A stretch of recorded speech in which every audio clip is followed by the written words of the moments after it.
For some reason, a Dr. Jill gave Kamala's husband mouth to mouth, and he wasn't even unconscious. Makes you wonder about the state of their union. We'll be right back. As for the whole affair, what was once a unifying exercise is now just a batting cage for political campaign rhetoric. And it's done in a way that's less real than Madonna's face. I don't know who she thinks she is, but I do think it might be someone with real power, and it shouldn't be. She's another Hillary Clinton who thinks it's a co-presidency. There was news that got recirculated this week. It actually was broken by the Washington Examiner in January of 2022 that she wanted her own Hail to the Chief song, and it happened. It's called Fanfare for the First Lady, and it was being played for her over. Greg Gutfeld and Megyn Kelly just launched a verbal wrecking ball straight through the carefully polished facade of Jill Biden, and they didn't miss. What followed was less critique, more controlled demolition. From her canned speeches to her staged compassion, they exposed her as the poster child of performative credibility. America's most overhyped doctor finally met a diagnosis she couldn't spin, and no title, outfit, or media cheer squad could shield her from the fallout. It was brutal, hilarious, and long overdue. You know who just stunk up the View. The Bidens joined the View this morning for the entire hour. The audience was caught off guard, but knew something was up when they saw a dozen Secret Service agents and 2 embalmers. The Washington Examiner reporting that the Marine Corps band was instructed last fall, they wrote, to come up with an entrance theme for the First Lady, that the band now has in its repertoire an original composition titled Fanfare for the First Lady. The song, according to their source, is an original composition, and it's essentially Jill Biden's personal Hail to the Chief. This has caused, they report, amusement and confusion within the band, with some remarking that in the many years they've played in the group, this is the first time the group has had to provide the First Lady with an exclusive. Greg took the MIC with that trademark smirk, the kind that warns no sacred cow is safe. Tonight's target: Jill Biden, the First Lady of honorary degrees, wielding her community college doctorate like it came with executive authority. Gutfeld leaned in like a lion catching the scent of pretense, and once he got it, the roast began.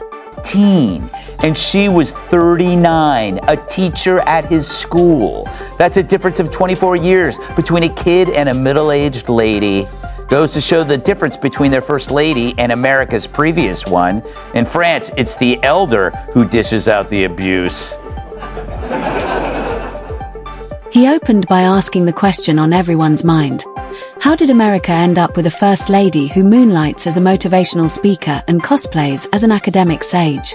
To Greg, Jill Biden was the ideal mascot for a culture that crowned style over substance. Her insistence on being called doctor, like it was the last life raft on the Titanic of relevance, had him chuckling like he just read a thesis on salad forks. Terrible song. Listen to a little bit of this.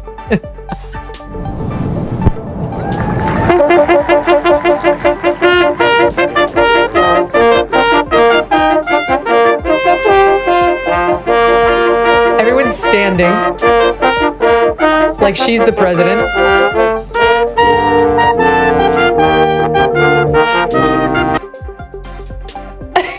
Literally sounds like something my 5th grade band could have played. But the point is her ego. Her ego. To Greg, she wasn't just a symbol of political nepotism. She was the human embodiment of the participation trophy era. A woman whose most celebrated achievement was delivering a graduation speech that sounded like it came from a fortune cookie factory. He didn't need to impersonate her. Her resume did all the comedy heavy lifting. Are these sources wrong? They are wrong. There's nothing to sustain that. The people who wrote those books were not in the White House with us, and they didn't see how hard Joe worked every single day. I mean, he'd get up, he'd put in a full day, and then at night I'd be in bed, reading my book, and he was still on the phone reading his briefings, just working with staff. I mean, it was nonstop.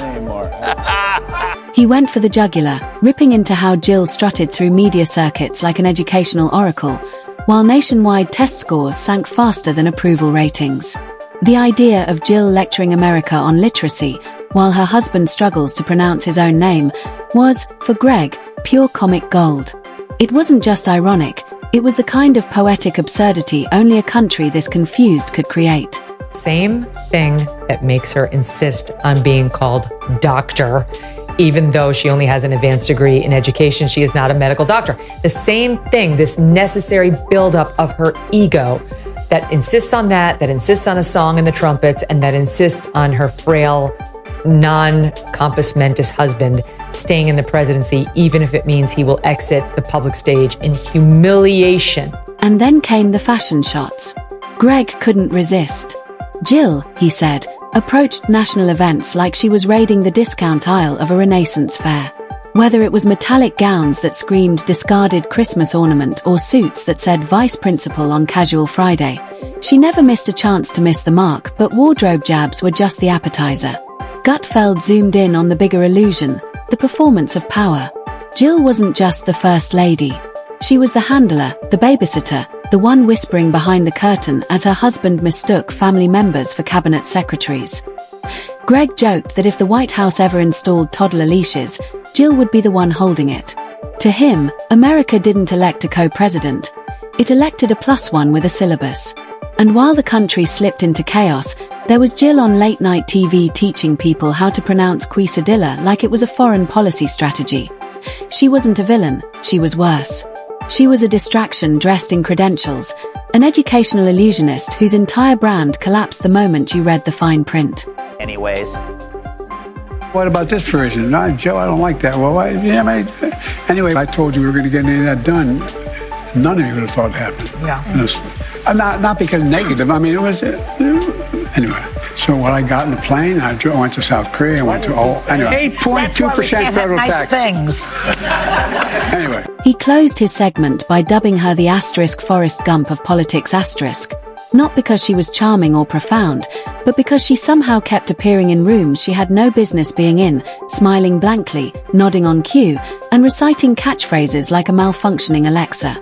To Greg, Jill Biden wasn't hated. She was just their asterisk, like a screensaver for a frozen presidency. A default setting when everything else crashed.